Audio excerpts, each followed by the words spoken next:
Man, I want to thank my dear friend Laura and Blake Hunt.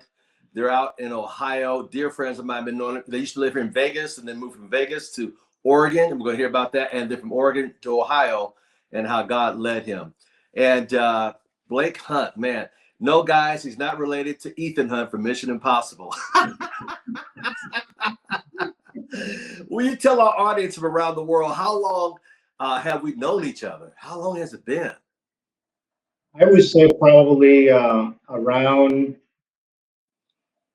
25 years, I think, maybe. Yeah, maybe about 25 years. You know, tell everybody out there, how did you meet your beautiful wife, Laura, who's a sweetheart, been knowing her. She's just an amazing lady. You lucked up. I mean, I should say lucked up. You guys deserve each other. She's a sweetheart. How'd you guys meet? We met in Oregon, actually, Cinco de Mayo celebration Wow. back in 90, 96. 96. Yeah, Wow. 1996. And I remember you used to live here in Vegas. I remember the Mercedes you had. I remember the house you had. We used to hang out a lot together. And you were born in Colombia, and Yes, you're sir. a child. If you want to talk about you coming up in Colombia, if you want to, that's fine. If not, we'll move on to the next question. I can compress in about 60 seconds, more or less, my journey on how I ended up in the U.S. But uh, first of all, I want to thank Mr. Thomas for the privilege of your time. Um, and thank you for allowing us to, I'm humble. Mr. Thomas is a legend in business and has been a mentor of mine for a long time. And I just wanted to thank you for your privilege of your time. And thank you, Mr. Thomas. You're welcome, my friend, dear friend, 25 plus years, and lovely wife, beautiful family. You got two gorgeous daughters. And so real quickly, tell us about the move from Las Vegas to Ohio, to Oregon, and then from Oregon to Ohio. Either one of you can chime in, Miss Laura or Mr. Hunt. So 60 seconds kind of recap real quick on how I ended up in the U.S. Oh, that's So right. from the streets of Colombia to an orphanage in Colombia, and from the orphanage, I had the privilege and the blessing of being adopted by an American family, an attorney, and a second grade teacher in Eugene, Oregon. I thank you after for that, it's just history. I thank you for sharing that bit, and I left it open in case you wanted to or not, because I want people to know where you kind of came from, and thank you for sharing that, because I know it's personal. From the streets of Colombia to an orphanage to be adopted for a family, a couple. So, folks, no matter what your circumstances, now this is the beginning of this call, but you will wait till the rest of this conversation goes, and you're going to see if Mr. Hunt and Miss Laura Hunt can do this. This should be very inspiring to everybody out there from all over the world. All right, so tell us a little bit about, you left Vegas, you went to Oregon, and then you went to Ohio. You want to give us a little insight of how that was and why you moved and how you were led? So back in 2008, 2009, as the most of the country, we got hit with economic downturn. And, when we moved to Vegas back in 99, 2000, I think, 99, 2000. And then, about 8,000 people were moving into Vegas at that time. Well, back in 2008, 2009, it was the opposite, going, away from Vegas. So, and we were one of the ones that went back to Oregon and started from scratch, really. We took a hit, an economic hit, and we started from scratch. We found out that there's a book that I had read a while back. It's called The Four Laws of Debt-Free Prosperity. So back in 2009, when we took the hit on the economic hit, I went back to basics. I went back to basics and I went back to that book. Prior to that, I had in punch a clock for somebody for about 13 years or so. So I had responsibilities and I had a family to take care of. So I swallowed my pride and I went back to basics. Her and I went back to tracking our spending. Um, Started with an auto group in Oregon. I started at the beginning. It was, I didn't know nothing about, selling cars at all. Yeah. I remember you left Vegas and you went to Oregon. I remember your journey because we talked and you were working at the car dealership selling cars for a while, and things start happening. You start saving your money up, getting back on your feet because a lot of people took a hit in 2008, and you got back on your feet and you went out there and started racking and stacking your money. And you had a call from Ohio about some real estate transaction, and then you would take some time and go out there and investigate it, and then you start buying out in Ohio. Tell us about why Ohio, what happened, and how things are going out there in Ohio. So, if I might go back just a little bit Sure. to give people some hope. So when we moved from Las Vegas to Oregon, we were a family of four, and we were living around $1,200 to $1,500 a month. And the reason why we were doing that is because everything has a learning curve. So it was my very beginning of car sales. So I started learning and I started tracking my spending. And we just started, her and I would get together every week on Friday or Saturday, and we would figure out what we had spent our money on. And we would, hey, we don't need to do this. We don't need to. So we started cutting out our spending and stuff that it's amazing how a lot of times we waste a lot of money on things that we don't realize that we're doing, issues of habits, I guess. So I like to give people some hope in regards to, please, if you find yourself in a hard place economically, track your spending. Track your spending. Long story short, 4 or 5 years later, I was writing a check for $50,000 to an investment account, to a Waddell and Reed investment account, after just barely making it on $1,500 a month. Wow. So what you're saying, you put enough away, saved up enough that you could write a check for $50,000 to put into a savings account on money that was just spent. An investment account. An investment account. Investment account, yeah. But the whole idea, you saved that much up because what you did, you looked at your expenses and you decided, I'm cutting this out, honey. Let's cut this out. We don't need this. And I think a lot of people, not just you guys, that's very smart. A lot of people need to adopt that today, especially today more than ever, because they don't think about the small things. A cup of coffee used to be $3. Now at Starbucks is $8. And eggs used to be $3 and now it's $12 and more. So you cut it out, you put it away, you saved it up, and then you went into real estate in Ohio. Go ahead, take it from there, sir. A lesson that you taught me a long time ago, Mr. Thomas, is it's easy. I think you asked the question, could you see $10,000 missing from your bank? Of course you can, but it's the pennies that you don't see going out. Oh, because it's small in nature and it's a lot of them compared to a big dollar going out. That's so true. That's a drop. That's a little wisdom right there, my friend. Thank you so much. So you saved up some money. You got a call. You decided to go out to Ohio. Tell us about a couple transactions that happened out there. I mean, you don't have to go into all your business, but so pay attention. Pay attention to things because you never know when the Lord is going to bring an opportunity to you. And as you will put it before in the past, when the student is ready, the teacher will appear.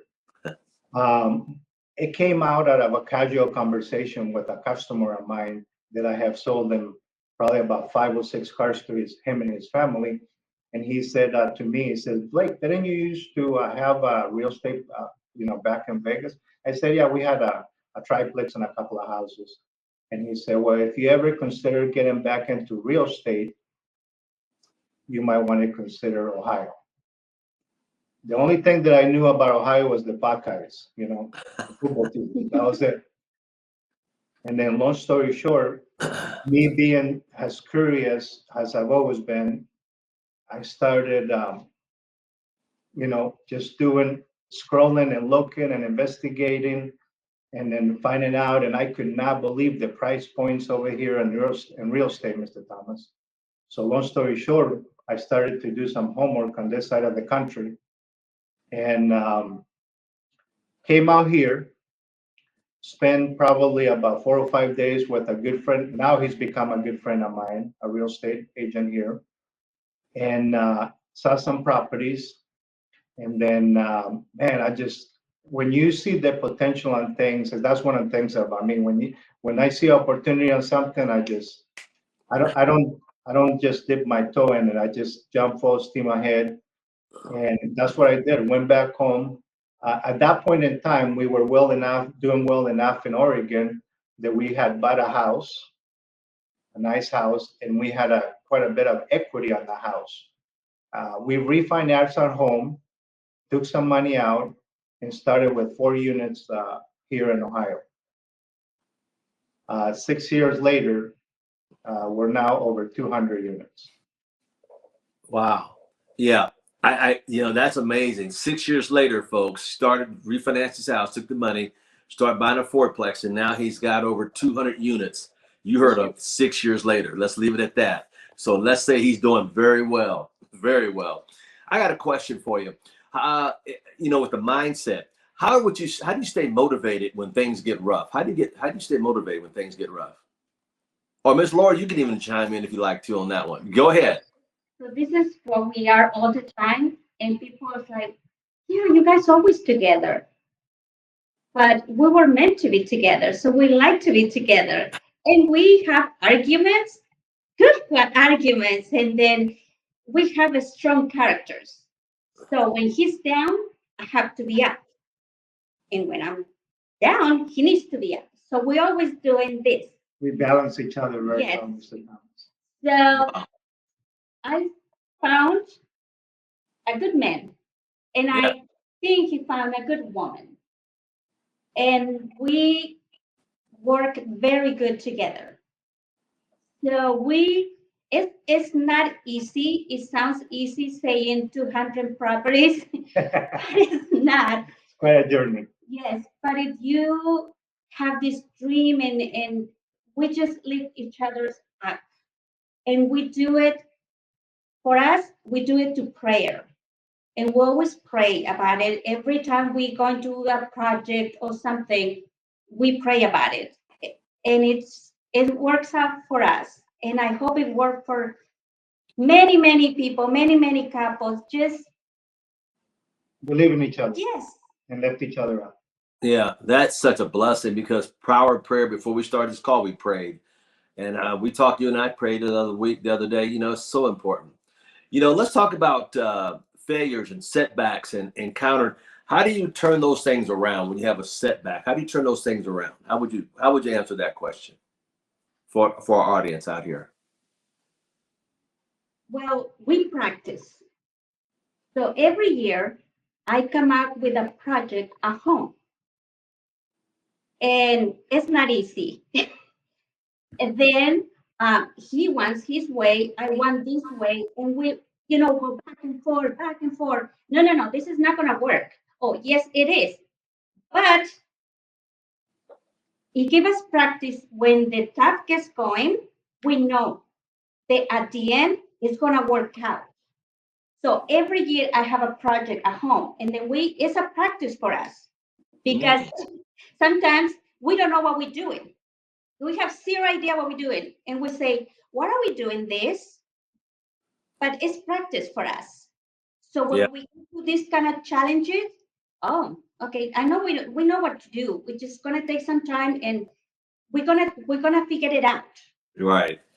It actually makes you stronger as a couple because you already practiced it. So when you do it, it's easy because you know what to do because you already practiced it at home. That makes a lot of sense. Yes, just practice. Always. Go ahead, Mr. Hunt. What I want to share is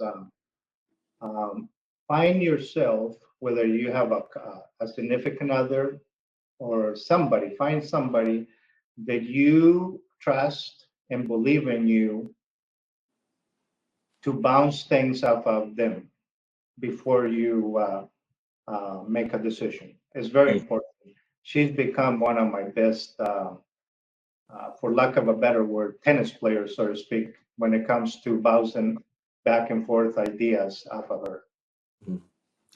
I train a lot of people to have what I call your board of directors, people that you respect, men and women on both sides of the field, both sides of the track, and ask them questions mentally, your board of directors, and watch the answers come up, which is amazing. Thank you for that. That's amazing. Let me ask you guys this: how do you manage work-life balance in the business and growing it? I think you just answered that, but I know a lot of people are like, okay, that's at home, but what about life and business and juggling the family? How does that work? It's very simple, Mr. Thomas, really. And the reason I say simple is because when you find something that you love, and then it becomes more about other people than you, Mm-hmm. and you take your eyes off of yourself, and you live and breathe that, then it just becomes part of your life, everyday life. So I don't, a lot of times I don't feel like I'm going to work. When I go to my office, I don't feel like I'm going to work, or it's just become such a part of me that, um,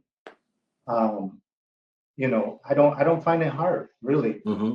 because I'm at the point in time in my life, Mr. Thomas, that I was telling Mr. Clemens earlier today that sharing is caring.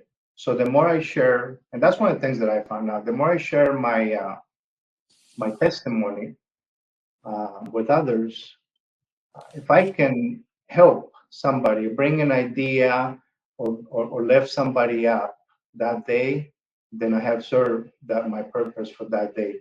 So I mean, that's it. It makes it easy when you take a look at things that way.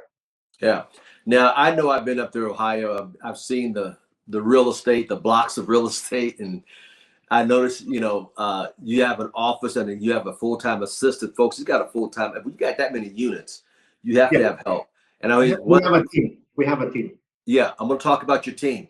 And I walked into your office where everybody comes to drop their rents off and everything. And I've been around all your buildings out there. How do you maintain the culture of your team to expand? How does that look? What does that look like? You have to become a. I'm a work in progress every day. So Oh, you I have am too. so you have to find ways and continue. I'm constantly feeding myself, mentally, physically. I run, and I work out. Um, so that's you gotta every day. If you want to become a good leader, you have to make sure that you surround yourself people that are at that place where you want to be. Um, you know, when it comes to business, surround yourself, a team of successful businessmen who are in a larger scale, so to speak, than you are. Find yourself, if you want to become a good husband, find somebody that has a good established marriage, and start and feed yourself every day when anything that you want to become better at, and that way Well, you can go ahead and share that with your team, and that's how you lift up your team. um you know Not everybody is going to want to drink the Kool-Aid, so to speak, that you're trying to share with them, and but those people seem to weed themselves out, but you got one foot in front of the other every day, Mr. Thomas. To yeah. you have to lead from the front if you want to be a good leader. So What kind of culture are you having your people to understand who you are? What's the culture around your people that work for you? What's the culture like? Or how do you instill culture in those guys and girls? by preparing myself, every day, um, on my way to the office, I pray, and I pray for all the team, my team, you know. Um, so that's one of the things is, you become a creature of habit, and you either gonna let life, instill in you bad habits, or you yourself make good habits. Yeah. And also balance it with celebrating the little victories that you Yeah, have. yeah, Because if you don't celebrate and it consumes you. So if you have a little victory, celebrate it. Mm-hmm. So we go on vacation or go for a walk or have a dinner. Just celebrating that is so important to celebrate your little victories. And that's what I would tell the girls.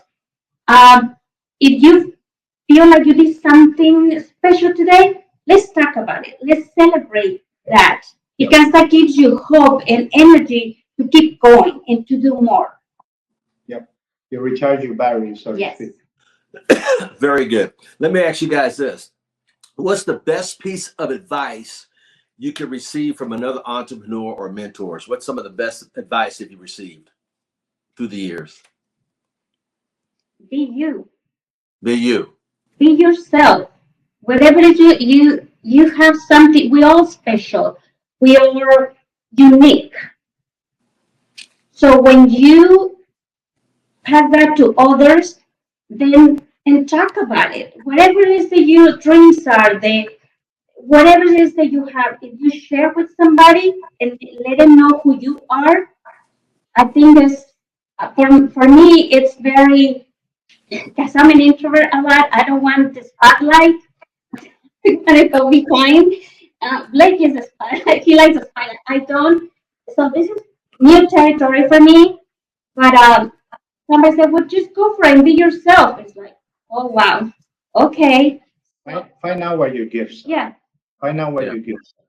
Because we Yeah. all have gifts, and a lot of times we don't take time to find out what those gifts are. And you probably have heard this before. I'm sure a lot of people has. Is one of the richest places, in the world on earth is a cemetery, because people die with their gifts without having to realize them. So Yeah, I talk about in that my book, which people can go on the channel and check out, called God's Gifts. Guys, if you haven't read it, go back and listen to it. You can download it or you can listen to the audio. It's only 18 minutes and some change. Let me ask you a question, guys. I know you guys work great together. How many employees do you have at the office there? how many? What? I'm sorry, employees. How many people do you have working at the office there? So it's five total. Five total. Five total. Yeah. So you guys, I want to point this out because, when you have 200 apartment units and that's a lot to take care of and blocks and blocks of property, and trust me, it does, that you need help. And all he's done is taken time to build a network of people you network with that understands what the goals and the desires of the company and been with them, 5 employees and growing. So let me ask you this question. What's next for your business? I know you and I talked the other day. What's next? Because you called me for advice the other day. What are you looking at next on the on the plate? I'm one of this, now being a landlord is not for everybody. It takes a special person, I think, and I think the Lord was preparing me a long time ago for this. So I'm a 25-year or 30-year-old, 30 years overnight success, Mr. Thomas. So all this, because our journey sometimes, pay attention because you never know where life will lead you. My goal is 1,000 units, and we're working on a project right now that it would add 675 more units to our portfolio. They would get one step closer to 1,000 units. So that's what we're working on right now. Will I ever get to 1,000 units? I don't know, but that's my goal. If you don't have a goal, then you won't. If you don't have a target, then you won't hit it. You will hit anything. So that's our goal. Wow. In other words, folks, you got to start somewhere. And the beautiful Yes, thing is, he started with 4 units 6 years ago. Now he's up to 200 units there in the area. and he's got another 675 on the table. He's negotiating. He called me the day for some advice on it. If that's the case, that'll put him up to 875 units. And here again, it's a process. It didn't, like I said, it didn't happen overnight. He's not a 30-year overnight success. It takes time to build it, as well as maintain his family. Let me ask you a question. What advice would you give someone thinking about starting a business today in the arena of real estate or any business in general? What would your guys' advice be? Take the plunge. Don't be afraid. Um, Sometimes we think we have to have everything figured out before we do anything. That's not the case. I didn't know anything. I knew very little about real estate. But in today's world, with all the technology available to us, I mean, you can get yourself educated just about anything. So, I mean, just take the plunge. I tell people that the journey of an entrepreneur is, as an entrepreneur, we take a look at down a cliff, and an entrepreneur, a lot of times, if you're not an entrepreneur, you'll go up to the cliff, you look down, and you won't jump. I jumped a long time ago. I'm still trying to figure out how to open my parachute. Yeah, just don't be afraid. Take the plunge. That would be. Here's the thing. You told me a long time ago, Mr. Thomas, that you could read a book about riding a bicycle. You can read 10 books about riding a bicycle. Until you take the bicycle and get on it and start pedaling, you won't know. Mm-hmm. So that's business. That's life, period. Don't be afraid, jump, take a chance. If you're gonna spend your life working for somebody else, 40, 50 years, take a chance on yourself. Yep. It's called on-the-job training. You can read the book, don't tell you how to do it. You got to actually Yes, sir. do the thing to learn how to do the thing. There you go. So let me ask you guys this. What does it look like as in the day of an entrepreneur? Because that's what you guys are. Give us an idea what your day looks like. It becomes very, very routinely, to be honest with you. You have to. At first, when I first started, I felt like I needed to be answering to somebody. It's a weird feeling, to try to navigate going from a W-2 to a self-employed. Um, it's very routine. We still have a teenager at home. So, early in the morning, I'm up at it and waking her up, to make sure that she gets ready to school. And then I live with her at the same time. And I go to the office, um, spend the first hour and a half going through a pile of paperwork. And then, I sit down and spend about 10, 15, 20 minutes with my office lady, catch up on things that are going on, let her know the things that need to be accomplished for that day. Yeah, so it becomes very routinely. Okay.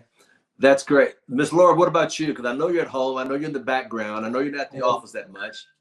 What does it look like for you around the house? I am a professional mother and wife. So I have many, many jobs that I love to do. It's just amazing. Just be able to, I've been a stay-at-home mom since my firstborn. So it's Go, been Joe. awesome. It's been wonderful. Um, because I wanted to have a husband that will provide, so I have to do that. I love it. And I get to do that, and it's amazing. So now we do it together because I got a little more freedom to do it. The girls are growing up, so we do more stuff. Like I go to the office, or I help a lot more in the office, and eventually I would actually be a lot more involved in it. And I like it. I love it. So you're what we call a helpmate. Yes. I'm helping my husband. I'm taking care of the home. I'm taking care of our daughter. I'm a helpmate. I'm a full-time mommy. I'm a full-time wife. That is so beautiful.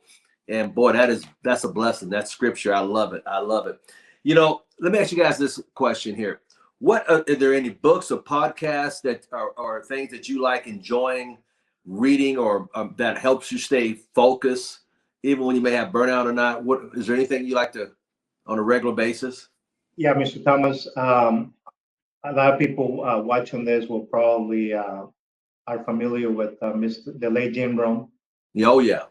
Um, he's somebody that has completely changed my life, and as well as millions of people, I'm sure, because he touched a lot of lives, whether he knows it or not. I'm sure he did. But that he's the one that I probably he's been been my mentor for when I run, when I'm working out, for probably over 25 years or plus. Wow. Very simple analogies that he used. Very, I like the fact that he can keep it so simple that a 4-year-old can understand it. So For me, it's I love plants. So my house is like a jungle right now, and just planting and working on the yard or the garden, for me that is very very good to get a refresh to just deal with some stuff that sometimes you get overwhelmed with, and then that for me it's what I do. Yeah. Plants purify the air, give us great oxygen to breathe that we need. And been in your house and snow on the ground a little bit there with the fireplace going and looking out. And you got deer in your front yard. I mean, it's just your place up there is gorgeous. It's beautiful. I love the slopes of the contour of the land and sitting up there. That was beautiful, beautiful. So go ahead. You're going to say something, sir. I was yeah, just I was going to. going to share that growing up. My dad is my adopted dad. My dad. He's an attorney, and I remember growing up that he used to spend a lot of time in the garden, and I believe Laura feels the same way. It kind of takes your mind away from things, get your hands in the dirt. I think that there's a correlation there between when you get your hands in the dirt and kind of take your thoughts away from the hustle and bustle of every day. And Mhm. it's very relaxing to him and it's to me too. I help Laura. She she always has a lot of projects for me. It's called Honeydew List. That's correct. That's Well, correct. guys, let me say this in closing. Um, what would you say to people out there that are listening today around the world that are thinking about, hey, I want to go into real estate. Hey, I want to go to network marketing. Hey, I just want a traditional business, because you've been in all of them. What would you say to the average person around the world listening to this program about business? What would you say? I was telling Mr. Clemens earlier today that material things and money is a tool, that allows you to do things. Um, my now, at my time in life right now, my most valuable asset is our time, my time. So try to figure out, especially if you're young, try to figure out, you know, what is going to compact, you know, in time as far as your income, what is going to and compact that into instead of doing something for 10, 20, 50, 40 years, try to figure out and compact it, into 3, 4, 5 years, because that's what happened with the real estate with us. I Mhm. bought back my time, you know, and so just try to figure out because a lot of times when we're younger, we spend a lot of time just kind of being like a leaf in a river, so to speak, just Mhm. going where the current takes you. But just pay attention and try to figure out what is going to, and not necessarily if the thing for you is not money, because not every, just try to figure out what is going to allow you to actually live a life. Because I Okay. believe in we were not created to just work 40, 50, 60 years and then die. I think we were created to be able to learn, uplift each other, you know, and I'm going to use my business name. and make a difference. That's the name of our business, MAD. Make a difference. I love it. Now, you answered that question. Give me a short version. I'm actually this a different way. Now it's for young people. What if somebody's in their 40s, 50s, and 60s? What type of advice would give them? Is it too late to start something? What would your answer be? No, it's never too late. Thank Not you. at all. It's never too late. Wow. No, take a chance on yourself. Take a chance on yourself. Ladies and gentlemen, I just want to thank my dear friends, Mr. Blake Hunt and Laura Hunt, for coming on here today, opening their home up to us up in Ohio. Started here in Vegas, been knowing him over 25 years, had mentored him somewhat, and then he moved to Oregon, and from Oregon to Ohio, and he went there with a few dollars in his pocket and with a desire, dreams, and a way to conquer. He said, I need something for my family. He's prayed, he put it out there, and now went from fourplex to over 200 units, and now he's growing it and scaling up to 1,000 to go. He's got 675 that he's negotiating with. We talked about it the other day. I am so excited, and I hope this encouraged each and every one of you. Age has got nothing, let me say it again, nothing to do with it. What it has to do with is prayer, number one. Number two, seek it and you shall find it. And then go to work and make it real. And with that said, you guys have a word or two in closing real quick, just a quick word in closing. I do, Mr. Thomas. I just want to thank you for being a mentor of mine for such a long time and believing in me when I didn't. Thank you for that. Thank you for your guidance and your leadership. Thank you for taking a chance on yourself, Mr. Thomas, to bring this to the masses, because with the leadership and the mentorship that you have and all the wisdom and knowledge that you have, and taken, look at you. I'm not going to ask you your age, Mr. Thomas, but you believe on yourself enough to bring this channel, this podcast out to the masses. Just thank you for that. You're very welcome. Miss Laura, do you have a word in closing? I just love you so much. Thank you, because my kids remember you so much. They remember you. They say, "Oh, Mr. Thomas, this," and say, "You remember that?" Like, yes.